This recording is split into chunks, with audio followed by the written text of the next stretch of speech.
Hamitakiapi, Leampe Tuwashde. Welcome to the ICT Newscast. I'm Shirley Snavy. In Florida, signage at a national monument may be removed after the Restoring the Truth and Sanity to American History executive order was signed. Tribal leaders say the move happened without consultation. Amelia Schaefer reports. I'm strongly concerned that we're getting away from critical thought and into censorship. From the 1800s until the early 1900s, thousands of Native people were held at Fort Marion, now called Castillo de San Marcos, as the United States carried out mass removal of Native people from their homelands onto reservations.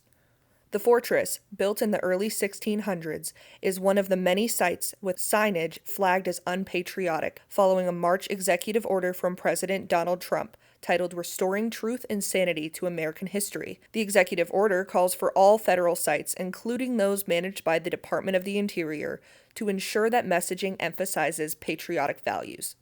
What has been very interesting about this process, the National Park Service is always taking the public's comments and had a review process of them, but never to this level. And normally it goes through a much more rigorous and review process that is done by the interpretation staff. National Park Service's interpretation regulations require it not just to go through ours, the National Park Service's process, but they also invite other scholars to ensure that it can stand up to scholarly review. They're being reviewed at Sand Creek Massacre Site, reviews at Alcatraz. There's been reviews just all over the country. There's been discussions at the Black Hills. There's been discussions about what types of books are actually in the visitor centers and what are being sold and whether those are being disparaging in any way and whether those books should be removed from the visitor center. And the responsibility to uphold trust responsibility in government-to-government relations, those affected tribes would receive letters from the department, from the National Park Service asking if they have any concerns or comments towards the historical review, and would also then have a chance to comment on it and talk about their version and their side of the story. Many affected tribes, including the Fort Sill Apache tribe in Oklahoma, said they have received no notice that the signs are under review. Technically, I have not heard that. We've not been contacted regarding that. I have heard that such things were being done at a great many federal facilities, but had not received any official notice. The Fort Sill Apache tribe is one of many tribes that was held at the site against their will in desolate conditions, awaiting further transfer away from their homelands. For the United States, they should remember such things because they need to know how their own government, I should say our own government, because we are part of that also, actually functions and what has happened in the past and what might possibly happen in the future. There are perspectives that are not reflected in the standard narrative. And it will take a lot of communication and understanding and adjustment to be able to get some of that information across.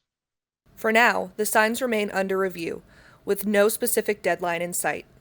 National Park Service works very hard to ensure that both sides of the story are told, and that so people can go into it with thought and care and come out and asking more questions without being led to a conclusion, so that they can do more study on their own. The people that were incarcerated there, that were held there, they wanted their stories to be heard and they wanted to be remembered. From Seminole and Miccosukee homelands, I'm Amelia Schaefer.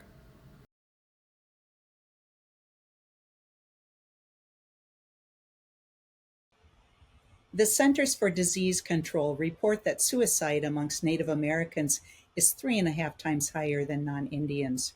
To raise awareness this September, Suicide Prevention Month, I've asked 2 people who have been impacted by suicide to join me on the ICT Newscast, and they are also friends and family. Kalani Burrows works for a nonprofit youth organization, and Father Paul Snavy is the vicar of the Tioshpayi Episcopal Mission at Calvary Episcopal Cathedral in Sioux Falls. Paul is my brother, and Kalani's mother was a dear friend at Tioshpayi Wakan congregation. Ramona died by suicide in 2007, and her son Andrew, Kalani's brother, died by suicide in 2021. Kalani, thank you for your courage to talk to me about this important subject. And first, let me ask, how are you doing? I'm good. You know, every day is a different day, and it's a new day where I get to remember them, but I'm doing good. Tell me about when your mom died by suicide. How did that impact your family? It was tough, obviously. One thing about my mom is that we had a lot of hunka siblings. Hunka for us is those adopted siblings who were with us all the time. So it wasn't just my immediate brothers that were impacted, it was my immediate brothers and my sisters. So there were so many youth that were impacted by the loss of her because of her involvement with church with the native youth in Sioux Falls. And so it'd been over a little over a year since I had went to college, kind of moved out of the house. My siblings, my younger brothers, were still living at home. And it was tough because my brothers were the ones that found her. And so that makes it really, it was tough for them. I lived in Florida at the time, so um, being able to still be their big sister, and I think now I've crossed the boundaries of maybe being a bossy big sister, maybe a little of a mom role, and it's not something that I asked for. It's not something that they asked for, but that loss was it was a new navigation. I think when you lose somebody, for instance, cancer. I don't think that you can ever prepare for a loss, but the type of trauma and impact that it had on my brothers and I still resonates today. I want to turn to you, Father Paul, Brother Paul, and talk about. I mean, this is you face this every day, and every year, families in crisis. And what makes it different to work with Native American families? Well, I think the first thing that comes to my mind that I see all across Indian country is historical trauma. It's bad enough that we carry our own issues, our own trauma, but we also have this neurological that we actually literally inherited neurologically this historical trauma of our ancestors. They were never had the luxury of healing themselves. Very often, part of their trauma was even their death or the death of their families, the abuse, yeah, it just goes on and on. And trauma is just hard anyway. And when it's further compounded by racism, poverty, um, great misunderstanding, misinformation that comes from uh, churches, from all kind. People have such a. There's so many myths about suicide and why people do it, and very often we find ourselves saying, um, "How could they do that? It doesn't make sense." Well, of course it doesn't, because their brain is not working right. If you're at the point where you are experiencing so much pain that the only option that you feel you have available to you is to take your own life, and you cannot heal it all by yourself. You need help, you need therapy, and very often you need medication, or in conjunction with that, with our spiritual leaders, they deal with this as well. And uh, and probably the hardest thing that we all deal with in these, as I've done funerals and counseled people, is the secrets. People that take their own life are experiencing so much pain that all they can think about is getting relief, in whatever form that is. And it's also very private. Um, they don't tell anybody.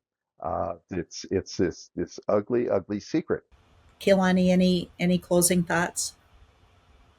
I think what Father Paul said is so important. I know one thing that we don't talk about enough is that there's so many resources out there. There can always be more resources for our Native people, because we do approach things very differently. Our beliefs are different, our ceremonies are different, our family dynamics are different, and it's about the long game. And as I tell all of my kids, I have a couple rules: is to have fun, but please be kind. You need to use kind words, always kind words, because we don't have any idea what anybody else is going through when they go home or when they lay their head down at night. Well, thank you all, Kalani Burrows, Father Paul Snavy. I really appreciate your time on this important matter. Thank you. Thank you. Thank you. Reyna Ramirez, a Ho-Chunk professor at the University of California, Santa Cruz, shares how her family's legacy, from the occupation of Alcatraz to her grandparents' fight for education, shapes her works today. Diana Hunt reports. Hi, this is Reyna Ramirez joining ICT. We're so glad to have you on the broadcast to talk about your amazing family. Welcome. Thank you. Thank you. Thank you for inviting me. I'd like to know, first of all, you are the granddaughter of Henry Rowe Cloud and Elizabeth Bender Cloud. Your mother was at the occupation of Alcatraz, and you are now an anthropology professor at University of California at Santa Cruz. Tell me how your family's legacy impacted you and how it influenced your decision to continue their work in your own way. My mother was very much a pivotal part of my life, and watching her involvement in the native occupation of Alcatraz, which was part or the beginning of the Red Power movement. And every summer we would travel to Wichita, Kansas. And that's where my grandfather started the American Indian Institute. He had this dream to create a college preparatory high school for Native young men. The school started in 1910 and went till the 1930s. So all this activism and work in education motivated me to pursue a PhD. How young were you during the occupation of Alcatraz? Well, I was 10 years old. I remember wanting to go to the island, and my mother didn't want to take me, but my brother did go. He visited, and he ended up in this iconic photo in my mother and him. It's this iconic photo where all the activists are inside the prison, in the middle of all the prison cells. I'm finishing up a book about my mother's activism as part of the Alcatraz occupation. So I highlight my mother, Lynetta Warjack, who was an important leader of the occupation, and then also Grace Thorpe. So I just knew intimately that this period of history, the women of the occupation, these women needed to be honored. Did you, you said your mother died. She was working on a book about the family, but it was not able to complete it. Was that the book that you eventually wrote about your grandparents? Yes, she wanted to write a book about her parents. And then she passed away. She died when she was 74, before she could write her own book. So then in the back of my mind, I always felt like this was a project that our family wanted written. So that's why I decided to finish a project that both my mother, Wosha Cloud North, and her mother, Elizabeth Bender Cloud, they both wanted a book like this written. Part of writing the book about my grandparents, I found out my grandmother went to various reservations and would ask, "Are there any women on the tribal council?" And the answer she would get was, well, the women are shy. And she kept saying, well, I think women should be on the tribal council. This work, I think, influenced my mother because she knew about her mother working with the women. And then I think it was passed down to me, where when I went to grad school, I went to Stanford and there were a number of Native women grad students, and we were interested in Native feminisms. Where do you think we are today? Right now, I'm teaching a class called Native Feminisms. And I always have the students bring in a current events example. So there's been discussion about Project 2025. I mean, as I think back on this history about my grandparents, what they were fighting for, I feel like right now we're fighting against very similar forces. Like now they're trying to make it difficult for people of color to go to college. And that's exactly what my grandparents were going through. That's why they founded the American Indian Institute. I just keep thinking about this. I keep telling myself we're going through challenging times. I go, well, my grandparents were forced to go to Genoa and Pipestone. They're both boarding schools. And they somehow got through that and they did important work fighting for Native people. And I go, somehow they got through that difficult history. And I'm like, we have to somehow support each other so that we can get through our current difficult history. Oh, that's wonderful. I really appreciate your time and sharing your family story with us. Of course. Thank you. Judges are under attack, receiving threats, harassments, and even targeted violence. It's a dangerous trend that puts families at risk and our democracy in jeopardy. Daniel Herrera Carbajal has this story. Judges are seeing a rise in threats and intimidation. And I wish somebody would assassinate your Somebody needs to wipe his out. Stupid son of a. That was an anonymous voicemail left for John J. McConnell, Chief Judge of the U.S. District Court for the District of Rhode Island. U.S. federal judges say increase in harassment is exacerbated by President Donald Trump as a means of undermining the judiciary system. Speak Up for Justice featured a panel of judges and lawyers who spoke candidly about their experiences with threats. More than 400 threats against judges have been recorded so far this year. One of the threats is called pizza doxing. Unwanted pizza delivery to judges' homes, delivered in the name of Daniel Anderal, the 20-year-old son of U.S. District Court Judge of New Jersey, Esther Salas. Anderal was killed in a targeted attack on July 19, 2020. When a judge receives that pizza, there were 103 the last time I checked. On a federal level, 20 of them in my murdered son's name. That tells the judge the people that want to find you know where to find you, right? And then these pizzas started going to their kids' homes. So that tells the judge, not only can we find you, Mr. Judge, Mrs. Judge, but we know where your kids live. 2 of my adult kids who live in other cities on the West Coast received pizzas that they did not order, and we received one at our home in Seattle. All 3 were in the name of Daniel. Robert Miller is a professor of law at the Sandra Day O'Connor College of Law at Arizona State University. He's a Chief Justice for the Pasquayaki Tribe Court of Appeals. He said the increase of death threats and intimidation is a nonpartisan issue. We just decide the cases that come before us. We rely on the law and the facts. For one branch to attack the other branch for doing its job, or for the public to get so inflamed they're angry and even threatening the decision makers, well, it's un-American and dangerous to our democracy. Judges have always faced public scrutiny. The 1950s landmark case of Brown v. Board of Education declared state-sponsored segregation in public school unconstitutional. Earl Warren, who delivered the majority opinion, faced impeachment charges. According to Paul Kiesel, a trial lawyer and founder of the Speak Up for Justice event, divisive political rhetoric from national leaders has increased the threat level.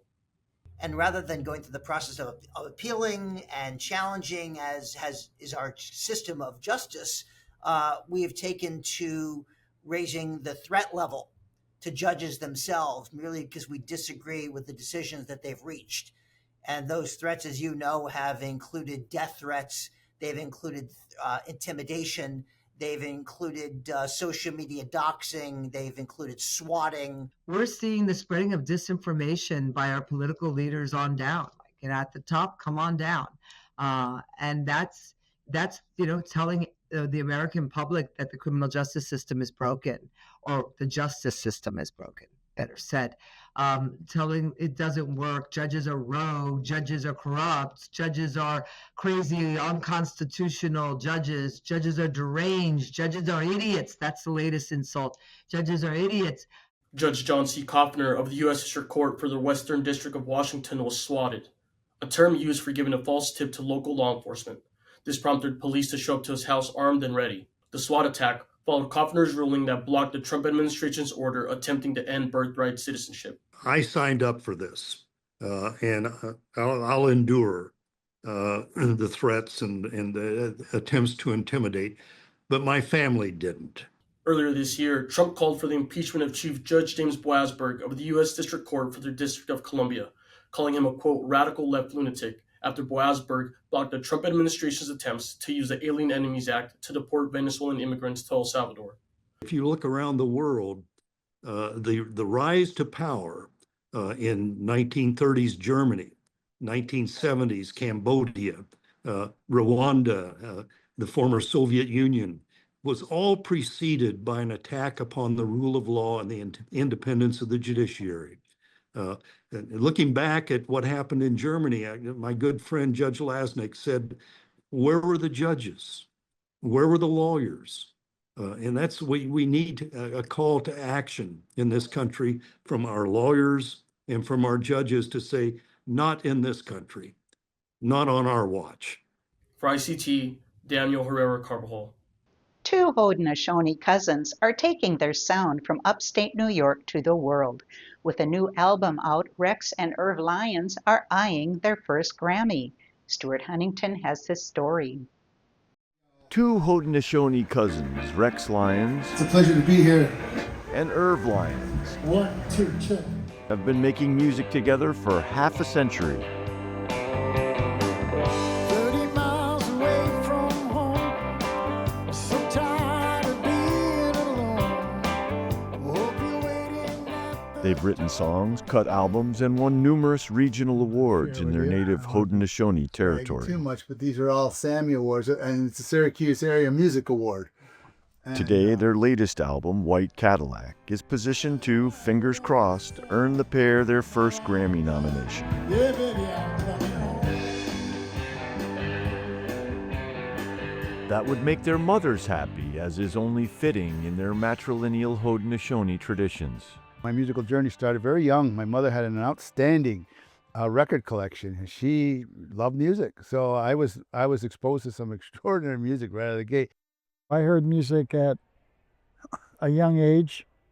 My mom had a record collection. I was 4 years old. My mom had Taj Mahal on vinyl, Taj Mahal, Natural Blues. And she had an old record player with the 45, 33, 78. And I would put her singles and albums on, and that was my introduction.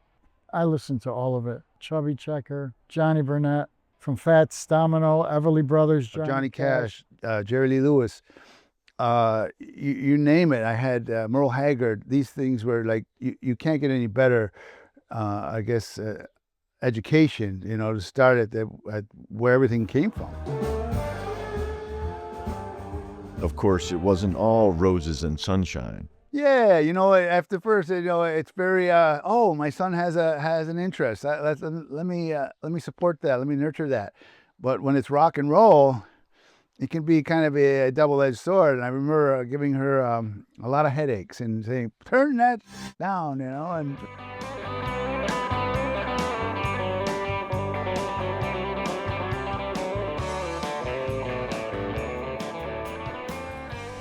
What's the old joke? How do you get to Carnegie Hall? Practice. That's something the cousins take to heart. So here's where the magic happens here. This is the band room. This is kind of give you... They practice with their band, the Ripcords, every week. It's a discipline Rex takes partly from his career as a professional lacrosse player. Being an athlete, I know that if you don't do your reps and you don't go to practice and get in condition, you're not going to perform to your best ability if you're not prepared properly. So if you do your reps and you have the muscle memory, you've done all of your reps and you prepared properly, when it comes game time, show time, you're able to do it at a much higher level. And let their indigenous sensibilities take wing. It's something that's very inherent in Native people. We love music, and it's something you go around the world. We love music. I mean, it's the heartbeat, it's a pulse, you know, there's algorithms there. And I think they go very deep with Indigenous people. Music will transport you to a place that is peace and safe. And then I especially like the summer playing gigs because we get to play in the natural world. So when you mix the natural world with music, when you're outside, what the Creator gave us, and the mixture of that, playing music and being in the natural world, it's ethereal, it's sublime. For ICT from the homelands of the Onondaga Nation, I'm Stuart Huntington.